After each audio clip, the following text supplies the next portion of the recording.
Launier, and today I am here with Sara-Jeanne Hosie, actor, director, choreographer, writer, and we are so lucky to have her back at the college working on Company C's production of If Then. Woo! How are you doing? I'm good. How are you? I'm good. Ready to get started? I am totally ready to get started. Perfect. So, what drew you to this piece originally? I saw the original production, the closing performance on Broadway, and I firstly chose this piece with Heather Burns, and I chose this piece because it has this wonderful balance between song, scene, and dance. And I always think when you are at college and you're wanting to work a musical theater piece, it's great to have that balance to push yourself in all directions. So that is why I chose it. I also chose it because it's really challenging because of this two worlds that we're playing in. For all of us, we have to find it together. So it creates a real sense of the strength of ensemble. Definitely. Yeah, as part of the ensemble, I definitely feel that, switching worlds, and it really unifies us together. I agree. Once we all come together and do those big numbers. I'm glad you feel that way. Thank you. So you've made the decision to split up Elizabeth into 3 different roles. Can you tell me about that? Okay, so Elizabeth is usually written as one character, and it's one actor who plays Beth and Liz.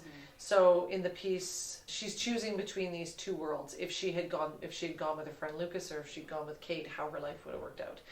And because I wanted to give opportunity to more than one student to feel what it is to play a lead and to carry a story, Heather and I spoke about it, and I said, what if we break it up? What if we have Elizabeth, which is actually written in the script, Elizabeth, Liz, Beth. What if we have Elizabeth who's asking that question, and then she watches her choices, whether she goes Liz or Beth, she watches her worlds play out. And I'm really happy we did that choice, because Idina Menzel played it originally, and it is a massive role, and even if you were to play it, even breaking up to 3, these actors have a massive amount to do. Yeah, it's a massive It's huge. role. It's huge. Yeah, even when it is split up into 3, the 3 leads that we have are still doing so much all of the time. Yeah, and I love the idea of 3 actors getting to explore the same human together, because what they're each bringing to it is so different, and they're learning from each other's choices. Where one might take Elizabeth, the other learns from that and can take theirs that way,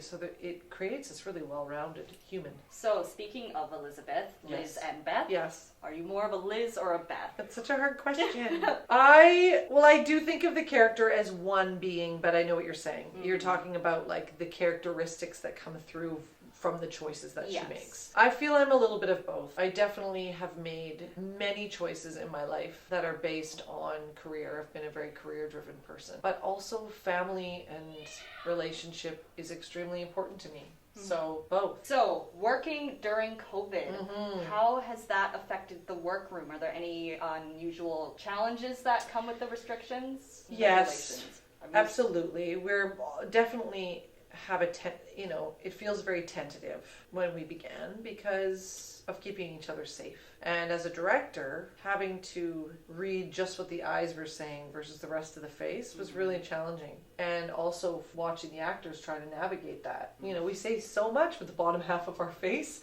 But what I think has been positive about it is body language.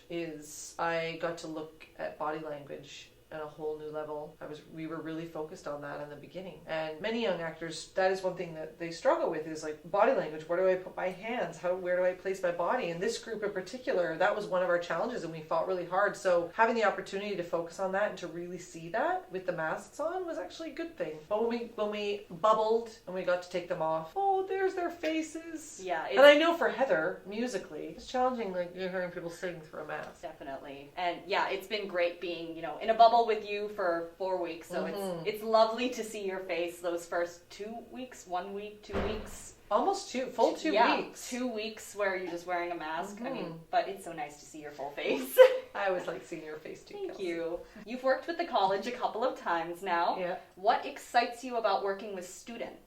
I love working with students. I love teaching. My mother was a teacher, so it's in my blood. One of my best friends, Heather Burns, I love coming to work with her. We make a really strong team. RJ Peters, Jackie, now Pedro, who's choreographing, who was a student. I feel like this team is incredible, and I'm very blessed to work with all of them. And it feels like coming home and getting to to relive that every time and reimagine a new piece. But I think mostly it's the idea of having the trust and the opportunity to work with an age of students, especially with Company C, where you're just about to launch. All of you are just about to launch out into the real world, into actually doing this and trying to do this as a living, and being able to aid in the foundation of that and aid in the encouragement of that right before it happens. I love it. And I love watching those moments where we work something and one of you finds a new facility in your work, finds a new ability, finds something that you didn't know you had in you, whether you're working with Heather or myself, and watching that come to life. There's nothing more rewarding. Truly, it's my favorite thing. There's nothing more rewarding than that.